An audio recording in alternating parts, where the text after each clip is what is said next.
Honorable Rachidi Gbadamansi, bonjour. Bonjour, cher ami journaliste.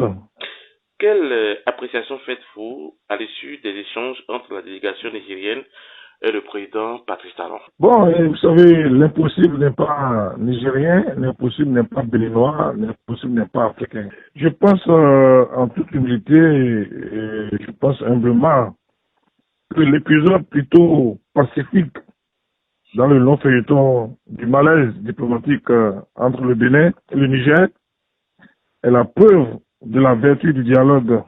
Comme vous avez pu le constater avec nous depuis le début de cette situation, le président Patrice Talon a toujours affiché clairement, de façon constante, sa disponibilité et sa volonté de dialoguer avec les autorités nigériennes. Pendant des semaines, les conditions de ce dialogue n'existaient pas. Inutile de revenir sur les raisons.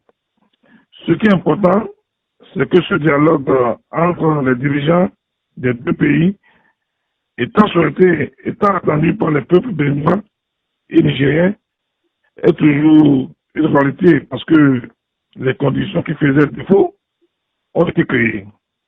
Ça, il faut le noter. Et la plus déterminante de ces conditions, c'est la confiance mutuelle qui appelle le respect mutuel. Le dialogue est un instrument de prévention, de gestion et de règlement du conflit.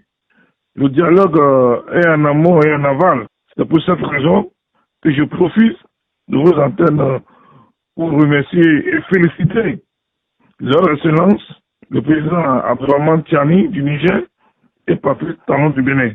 Je voudrais également remercier tous les acteurs, toutes qualités confondues, qui discrètement et publiquement ont œuvré à rendre le dialogue possible.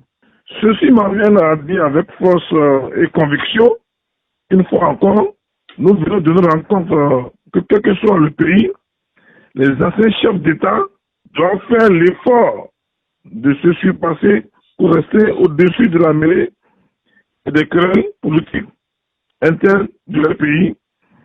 À défaut d'être apolitiques, ils ont une place dans la République. Ils doivent éviter de suer en s'invitant dans l'arène politique. Oui. Honorable Rachid Gbadamansi, pensez-vous que c'est un début de dénouement de la crise qui secoue les deux pays frères? Bon, écoutez, c'est le vœu le plus cher aux deux peuples. Maintenant, pour que le dénouement soit total, il faut que les parties présentes au dialogue soient habitées en permanence par l'esprit du dialogue. C'est débarrasser de tout agenda politique et de tout calcul géopolitique et géostratégique. C'est très important. Il faut privilégier l'intérêt des deux peuples. Ils sont comme des frères, c'est à moi, qui sont comme une calebasse et son couvercle, qui sont comme l'acassa et la feuille qui sert à l'emballer. Les destins des deux peuples sont liés. Les deux peuples sont inséparables.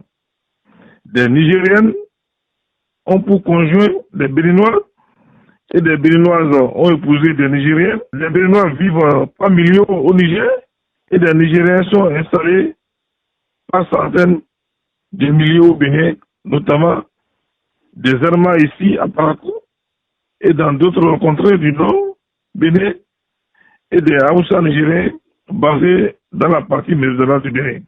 Vous voyez, nous sommes condamnés à maintenir la flamme du dialogue pour un dégel total de la crise et un rétablissement des relations de coopération entre les deux pays.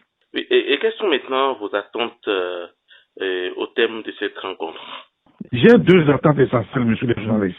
La première, c'est la poursuite du dialogue dans la vérité, c'est capital. Il faut le noter.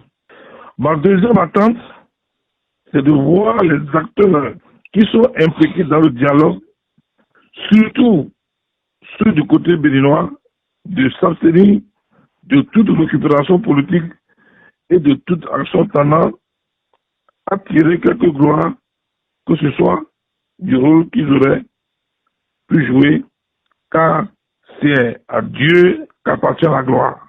Merci, honorable Rachid Balmansi. C'est à moi de vous remercier.